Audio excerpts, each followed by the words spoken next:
अस्सलाम वालेकुम। मेटाबॉलिज़्म को हम बूस्ट कैसे कर सकते हैं? मेटाबॉलिज़्म अगर एतदाल पे ना हो तो वैसी मोटापा वगैरह, फैटी लिवर वगैरह के मसाइल सामने आते हैं। देखिए, मेटाबॉलिज़्म को हमेशा बूस्ट रहना चाहिए, हमेशा अपनी जो उसका एतदाल है उस पे रहना चाहिए। अगर मेटाबॉलिज़्म आपका सही काम कर रहा है, लेवल पे है, तो कभी भी मोटापा नहीं होगा। अब मेटाबॉलिज़्म को हम उसको एक बैलेंस कैसे कर सकते हैं? ईट प्रोटीन्स। प्रोटीन्स हम कहाँ से ले सकते हैं? पोल्ट्री आइटम से, लाइक चिकन, एग्स वगैरह। इससे ये है क्योंकि प्रोटीन जो भी हैं वो वेट गेन नहीं करते। प्रोटीन्स आपको फौरी एनर्जी फ्राहम कर दी हैं और कैलोरीज पूरी होती हैं जितनी हमें चाहिए होती हैं। तो इसलिए नाश्ते में आप 2 से 3 एग लाजमी लें। उसके बाद है जी, आप लोगों ने कॉफ़ी का इस्तेमाल करना है। कॉफ़ी जो है ब्लड सर्कुलेशन के लिए बेहतरीन है। और तीसरे नंबर पे है सेब का जूस। अगर आप सेब का जूस डेली पीते हैं, इससे भी मेटाबॉलिज़्म एतदाल पे रहेगा। ग्रीन टी की हकीकत ये है कि ग्रीन टी अक्सर हज़ार यूज़ करते हैं वेट रिड्यूस के लिए। देखें, वार्म वाटर ही आपके मेटाबॉलिज़्म को एतदाल पे ले आता है।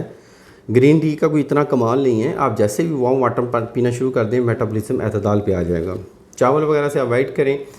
चावल हो गया, हाई कार्बोहाइड्रेट्स वाली चीज़ें हो गई, तो ये वेट को गेन करती हैं, मेटाबॉलिज़्म इससे डिस्टर्ब होता है। इसके साथ साथ आप कोशिश करें कि आप ये जंक फूड, फास्ट फूड से परहेज़ करें। और कॉफ़ी जो है, कॉफ़ी का मैंने बताया है, पहले भी किया है कि कॉफ़ी को आप दिन में 2 बार भी यूज़ कर सकते हैं, आप असर से पहले पहले। क्योंकि कॉफ़ी आपने तब पीनी है कि 6 घंटे पहले, बेड से जाने से पहले, क्योंकि कॉफ़ी वक्ती तौर पर नींद को उड़ा देती है। अगर आप लेट नाइट कॉफ़ी को पिएंगे तो नींद डिस्टर्ब होगी, नींद लेट आएगी।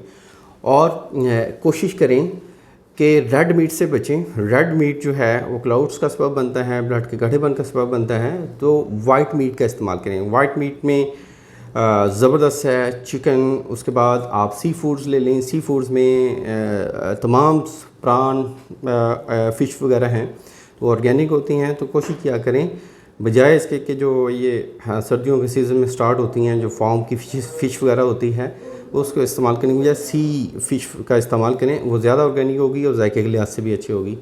अल्लाह आपका हामी नासिर हो। शुक्रिया, जज़ाकल्लाह।